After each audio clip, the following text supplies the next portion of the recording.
तो दोस्तों स्वागत है आप लोगों का आज की क्लास में। और आज हम करने वाले हैं सीयूईटी इंग्लिश वर्बल एबिलिटी का एक और टॉपिक, जो कि क्या है, that is subject verb agreement, जिसको सिंटेक्स और सब्जेक्ट वर्ब कॉन्कर्ड नाम से भी जाना जाता है। तो आज मैं वो आप लोगों को कराऊंगा, तो पूरी वीडियो को देखना है। और इससे पहले की वीडियो जितनी भी मैंने बनाई है CUET English verbal ability portion के लिए, अगर आपने अभी तक नहीं देखी है तो मेक श्योर आप देख लें और चैनल को सब्सक्राइब कर दें, बेल आइकन को हिट कर दें, ताकि सीयूईटी इंग्लिश की जो तैयारी है वो पूरी अच्छी तरीके से मैं आपको कराऊं। ठीक है, तो चलिए स्टार्ट करते हैं।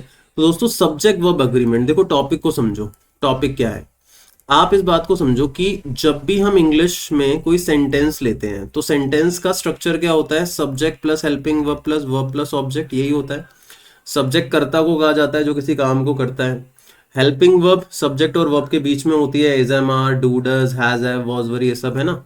वर्ब हमारी मेन वर्ब होती है। वर्ब की कैटेगरीज के बारे में भी मैंने बताया था पिछली कुछ वीडियोस के अंदर।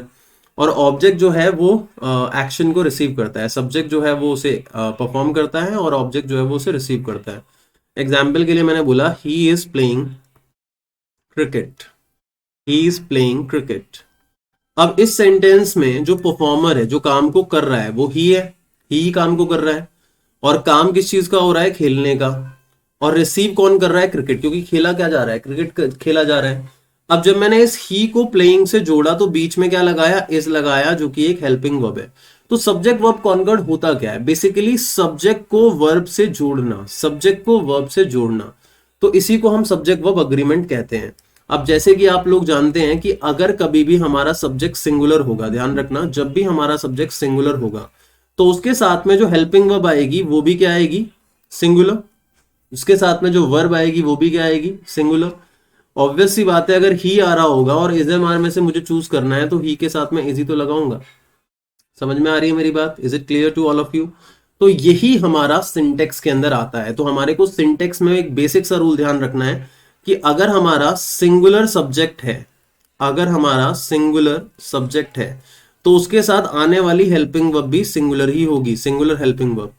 अगर हमारा प्लूरल सब्जेक्ट है, ध्यान रखना, अगर हमारा प्लूरल सब्जेक्ट है तो उसके साथ आने वाली हेल्पिंग वर्ब भी प्लूरल ही होगी, प्लूरल हेल्पिंग वर्ब।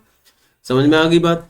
और अगर हमारा वर्ब, अगर हमारा वर्ब कनेक्ट होने वाला है, हेल्पिंग वर्ब नहीं, वर्ब डायरेक्टली, तो सिंगुलर सब्जेक्ट के साथ सिंगुलर वर्ब आएगी।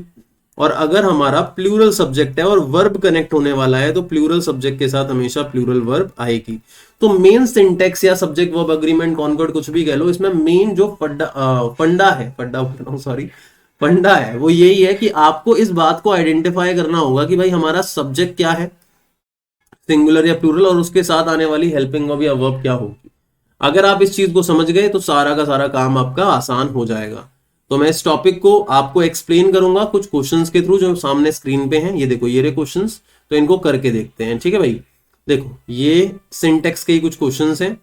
तो सबसे पहला क्वेश्चन देखो, each of the girls dash her own dress. अब यहां लिखा है हैज आएगा या हैव, तो बच्चे क्या करेंगे, गर्ल्स के हिसाब से हैव लगा देंगे। वो सोचेंगे प्लूरल सब्जेक्ट है तो हैव आ जाएगा, लेकिन नहीं, क्योंकि गर्ल्स में से ईच की बात हो रही है और ईच हमेशा सिंगुलर को रिप्रेजेंट करता है। ठीक है, तो इसका मतलब यहां हैज आना चाहिए। तो each of the girls has her own dress should be the answer. आगे आ गया 5 माइल्स। अब बच्चे सोचेंगे सर माइल्स आ रहा है, प्लूरल है, तो उसके हिसाब से मेरे को आर लगाना चाहिए। नहीं बेटा, क्योंकि 5 माइल्स एक डिस्टेंस है, एक सिंगल डिस्टेंस की बात हो रही है जो कि 5 माइल्स है। 5 माइल्स यहाँ पे एक डिस्टेंस को इंडिकेट कर रहा है और डिस्टेंस सिंगुलर है, तो इसीलिए यहाँ पे आएगा is. 5 miles is a long distance. ठीक है, डिस्टेंस की बात हो रही है यहाँ। आ गया मैनी अ मैन। अब मैनी के साथ बच्चे सोचते हैं कि सर यहाँ पे मैनी का मतलब प्लूरल हुआ, लेकिन मैनी आज सिंगुलर नाउन को दिखाता है, तो अल्टीमेटली यहाँ हेल्पिंग वर्ब भी जो आएगी वो सिंगुलर आएगी, तो यहाँ आएगा हैज। अगला, the furniture of the house. तो फर्नीचर जो है वो अनकाउंटेबल नाउन है, फर्नीचर्स नहीं होता फर्नीचर का, पीस ऑफ फर्नीचर कह सकते हैं हम सिंगुलर में, या पीसेस ऑफ फर्नीचर कह सकते हैं प्लूरल में। तो the furniture singular uncountable noun है यहाँ पे, तो इसके साथ आर आएगा, is quite impressive. Few students मतलब प्लूरल है, फ्यू के साथ स्टूडेंट्स लग रहा है, प्लूरल बना रहा है इसको, तो आर आएगा। उमा माई चाइल्डहुड फ्रेंड, तो ऑब्वियस सी बात है उमा की बात की जा रही है तो इज आएगा। अगला है मोस्ट ऑफ माई फ्रेंड्स, तो फ्रेंड्स की बात आ रही है तो इसका मतलब प्लूरल है, आर आएगा। द लेवल ऑफ पेन, मतलब लेवल यहां मेन सब्जेक्ट है, तो the level of pain tolerance were is, is लग रहा है, मतलब सिंगुलर वर्ब आएगी, क्योंकि एस हमेशा सिंगुलर सब्जेक्ट के साथ आता है। अब आइदर टीना और रोहित, देखो कभी भी आइदर वर्ड आ जाए या नीदर वर्ड आ जाए तो उसमें से दोनों में से किसी एक की बात होती है, या दोनों में से कोई एक या दोनों में से कोई भी नहीं, तो सिंगुलर ही आएगा। तो आइदर टीना और रोहित इज टेलिंग लाइज। अगला है number of people. Number of people plural होता है तो इसके साथ वर आएगा, ठीक है। A number of people were reported to have fallen sick. अगला है the government dash criticised by the supreme court. Government क्या है, सिंगुलर है तो इसके साथ वॉज आएगा, वॉज क्रिटिसाइज्ड। अब यहाँ पे एक और चीज समझनी होगी आपके साथ, वॉज आपको वॉज वर्ग के साथ यहाँ पे वर्ब की फर्स्ट फॉर्म प्लस आईएनजी आता है, बट यहाँ क्रिटिसाइज क्यों लिखा हुआ है, क्योंकि यहाँ पे गवर्नमेंट सब्जेक्ट नहीं है, गवर्नमेंट एक ऑब्जेक्ट है। ये सेंटेंस पैसिव वॉइस में जा रहा है क्योंकि सब्जेक्ट यहाँ सुप्रीम कोर्ट है, क्योंकि क्रिटिसाइज वर्ब है, क्रिटिसाइज करने का काम कर कौन रहा है, सुप्रीम कोर्ट। तो जब भी सब्जेक्ट आगे की तरफ गिवन नहीं होता तो वो पैसिव वॉइस होता है, ठीक है। अगला नो वन। नो वन को हम सिंगुलर मान के चलते हैं तो हैज आएगा। somebody dash waiting at the door for you तो is आएगा, क्योंकि somebody एक व्यक्ति की बात हो रही है यहाँ, somebody it means body, एक बॉडी की बात हो रही है। अगला टू के साथ हमेशा प्लूरल नाउन आता है तो यहाँ पे ईयर आएगा या ईयर्स, तो भाई ईयर्स आएगा, टू के साथ ईयर्स आना चाहिए। अगला fast food like burger, street food, ये सब, तो लेकिन मेन यहाँ सब्जेक्ट क्या है, फास्ट फूड है, तो फास्ट फूड सिंगुलर है तो इज आएगा। अगला ऑल द स्टूडेंट्स तो आर आएगा क्योंकि ये प्लूरल है। Neither Joseph nor his family, तो नीदर नॉर वाली कंडीशन में मैंने बताया हमेशा सिंगुलर हेल्पिंग वर्ब आएगी, तो क्या आएगा, स्पीक्स फ्रेंच। अगला है आइदर रोज और जॉय, तो आइदर वाली कंडीशन में मैंने सिंगुलर बताया था तो हैज आएगा।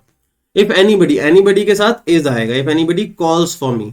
अगला है the plumber along with his helper. अब आप सोचोगे सर द प्लम्बर और हेल्पर दो लोगों की बात हो रही है तो यहाँ पे आ जाना चाहिए, नहीं बेटा, अलॉन्ग विद ये जब भी साथ में कनेक्ट हो रहा होता है सब्जेक्ट के साथ तो आगे वाले पोर्शन को देखते हैं, तो सिंगुलर सब्जेक्ट के साथ यहाँ पे इज आएगा।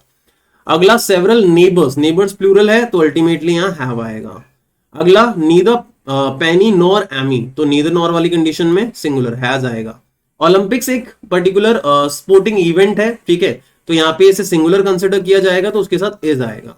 पीपल प्लूरल है तो इसके साथ हैव आएगा। डॉग सिंगुलर है तो इसके साथ इज आएगा। तो यही चीज होती है दोस्तों सिंटेक्स, इसी को हम सब्जेक्ट वर्ब एग्रीमेंट कहते हैं। बहुत आसान टॉपिक होता है, मेन आपको ये समझ में आना चाहिए कि आपका सब्जेक्ट सिंगुलर है या प्लूरल है। अगर आपको ये समझ में आ गया, अगर आपको छोटे मोटे सेट ऑफ रूल्स समझ में आ गए तो आपकी कभी भी कोई गलती नहीं होने वाली है। और सीयूईटी इंग्लिश पिछली बार का जो आया था एग्जाम, उसके अंदर सिंटेक्स यही सब्जेक्ट वर्ब एग्रीमेंट से कई सारे क्वेश्चंस पूछे गए थे। तो आई होप दोस्तों आपको पूरा का पूरा टॉपिक अच्छे तरीके से क्लियर हो गया होगा, कोई दिक्कत कोई परेशानी नहीं होगी। इसी तरीके की वीडियोस के लिए मेक श्योर आप चैनल को सब्सक्राइब कर ले, क्योंकि सीयूईटी इंग्लिश का पूरा सिलेबस तुम्हारे सुमित भैया तुम्हारा कराने वाले हैं और बिल्कुल फ्री ऑफ कॉस्ट कराने वाले हैं, कोई चार्जेस नहीं है। नोट्स भी दूंगा और बाद में प्रीवियस ईयर क्वेश्चन जो है सीयूईटी इंग्लिश के वो भी आप लोगों के साथ डिस्कस करूंगा। तो दोस्तों मेक श्योर आप चैनल को सब्सक्राइब जरूर कर लो और बेल आइकन को हिट कर दो ताकि लेटेस्ट वीडियोस की नोटिफिकेशन आप लोगों को सबसे पहले मिलती रहे। और सीयूईटी इंग्लिश का टेलीग्राम ग्रुप भी ज्वाइन कर लो, वहां पे सारी अपडेट्स मिलती रहती हैं, डाउट भी पूछ सकते हो और उसका जो लिंक है वो नीचे डिस्क्रिप्शन बॉक्स में अवेलेबल है। Thank you so much.